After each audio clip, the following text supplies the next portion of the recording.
Hello, fellow Star Wars fans. My name is Starrapter. I'm so happy and excited that you could join me for another rousing episode where I talk about the Star Wars comics that came out this week. We have two to talk about this week. But first, before we get started, do me a favor, hit that subscribe button if you haven't already, because I am so close to my goal of 2,000 subscribers. So let's get there to keep a positive Star Wars community going and gathering more members. So getting into it, we first of all have a finisher of a miniseries. This is the Nameless Terror, part of the High Republic, written by George Mann, with artwork by Eduardo Mello. So in this fourth and final issue, it all comes down to this climactic event where we have these people that are working together. You have the Pathfinder team that has worked with the Path of the Open Hand.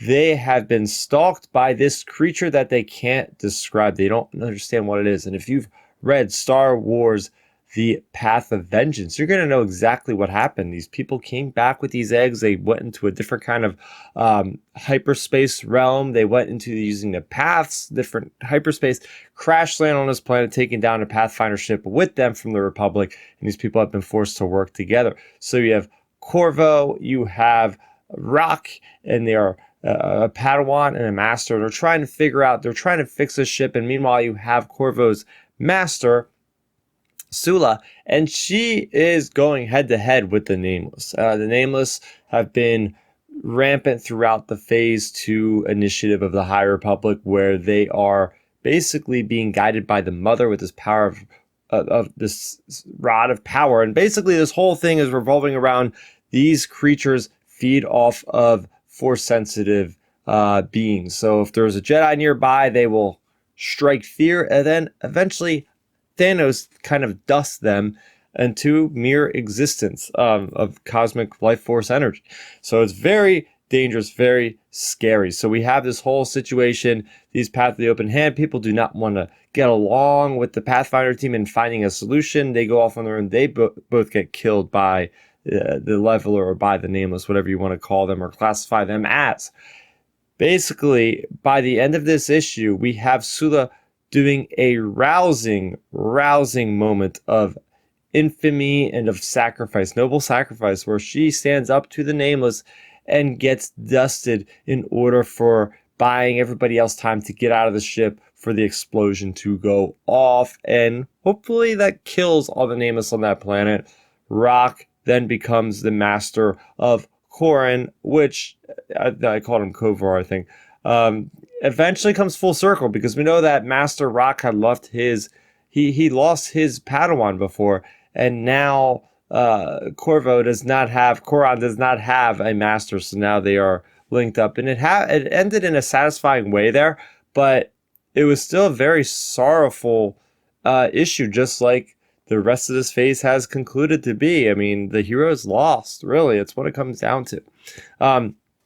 But they survived to fight another day, and there's always hope in Star Wars. We get the backup part of the story where it revolves around Ty York, who actually, her master was the Padawan of Corran. So that's where your linked in storyline comes from. But she also sees this Sephi guy. I think he's a Sephi, the same alien species as the Tesseract.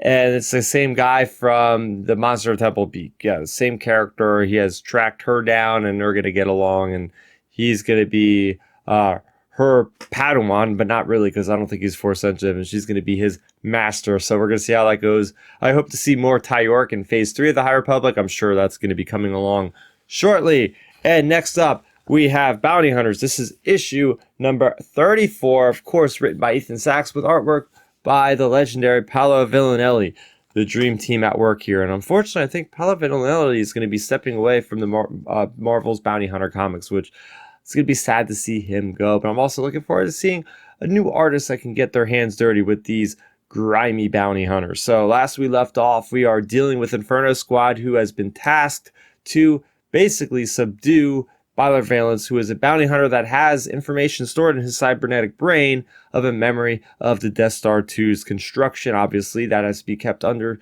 wraps, as this is right before Return of the Jedi. So we have a lot going on. So if we're talking about the Inferno Squad story, they sneak in with the disguise, which is a pretty great way by Inferno Squad, if you mind me, to kind of infiltrate into the ranks of the bounty hunters. They dupe everybody. They stun a lot of people.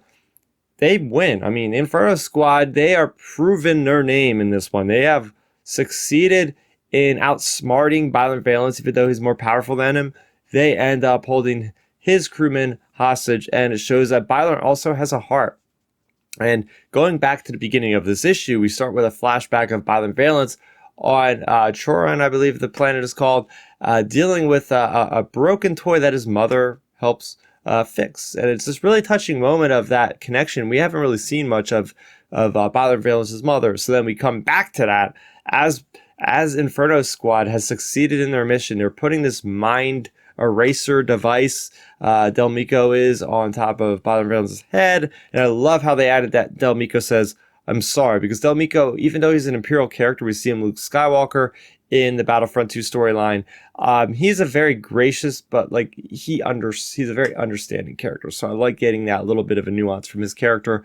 But yeah, it's tragic because you get to see Beilert Valance. He is slowly losing his memories as he's recalling back to his mother, saying you'll never lose this memory. As he's losing the memory, fading away. Oh my gosh, Ethan Sachs actually really tore up my heart in that one. That was crazy. And then by the end of this issue, Inferno Squad, hey, their mission wasn't to kill anybody. They just had to get the information out. So they leave all the bounty hunters alone. But Tasu Leech has had enough. And Tasu Leech in the previous arc had dealt with seeing members of his own people, and now he's having second thoughts. He doesn't want to put his life on the line for these bounty hunters. He's getting out of there. He's leaving. And that's not the only person that's leaving. Unfortunately, against her will, her lover, Losha's lover, Tonga, ends up using gas on Losha and gets Tasu Leech to take her with him, where they leave her safely behind, because Tonga does not want to feel responsible in case Lucia gets killed or seriously injured. So she is just taking a fall for it and making her get marooned with Tasu Leech. So the next issue, we're going to get a whole big lineup change. Dirge is coming in. We're going to get Boba Fett in there again. So I'm looking forward to that. There's also a part B of the storyline in this. We have what's going on in Corellia. We have on Coronet City this huge fallout, this huge disaster battle between IG-88 and the Unbroken Clan. General Vakora is supposedly leader, but she talks her way out of it. She's the one that called IG-88 there for the Crimson Dawn syndicate that the Empire wants to wipe out. So the Imperials basically pay him to destroy the leader of the Unbroken Clan. And Vakora brilliantly turns it over onto her own oppressors that were about to kill her moments before IG-88 arrived. And in doing so, IG-88 understands and believes her and kills her absolute enemies for her. So she's left saying, hey, I'm a free person now. I'm going to walk off into the sunshine. I don't know if we'll ever see Jennifer Vakora again, but this is as good a time as any for her to get her due and be like, hey, I got out of this thing alive. Not a lot of people could say that, but I've survived this drama of the War of the Bounty Hunters to see another day.